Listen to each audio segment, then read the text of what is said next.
Hello बच्चों, let us see this question. The question says that the least count of the stopwatch is 0.2 second. किसी एक stopwatch का least count हमें दिया हुआ है 0.2 second. The time of 20 oscillations of a pendulum is measured to be 25 second.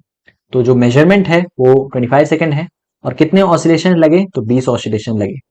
The percentage error in the time period is.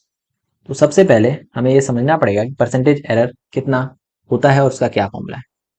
So percentage error is equal to, किसी instrument का percentage error जब हम लोग लिखते हैं it is equal to least count of the stopwatch,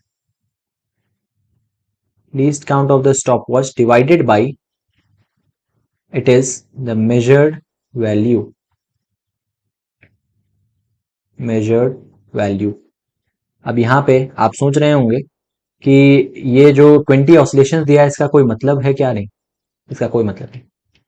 हमें जो data दिया हुआ है वो ये है कि least count is equal to 0.2 second and measured value जो है, मेजर्ड वैल्यू जो दी हुई है वो 25 सेकेंड दिया हुआ है. और कितने ऑसिलेशन में? तो 20 ऑसिलेशन लगे हम लोग को मेजर करने में. तो इस 20 का कोई सिग्निफिकेंस नहीं है इसमें, खाली इन दोनों का सिग्निफिकेंस है. So we can write percentage error is equal to least count कितना है 0.2 सेकेंड है और मेजर्ड वैल्यू कितना है 25 सेकेंड के बराबर.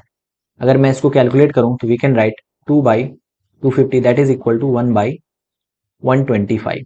तो ये तो आया हम लोग का एरर, ये तो है एरर का फॉर्मूला. ठीक है. अब अगर मैं परसेंटेज एरर निकालना चाहता हूं so it is equal to 1/125 into 100. तो ये आया percentage error in the measurement of time, that is percentage T by capital T. So इधर अगर हम लोग 25 से काटेंगे तो 25 4 जा 100 एंड 25 5 जा 125, that is equal to 4/5. So our final answer is delta T by T is equal to 4/5 को हम लोग लिख सकते हैं 0.8, that is equal to 0.8 percentage.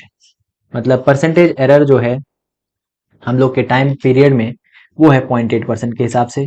That is option number B is correct. I hope you have understood this concept. Best of luck.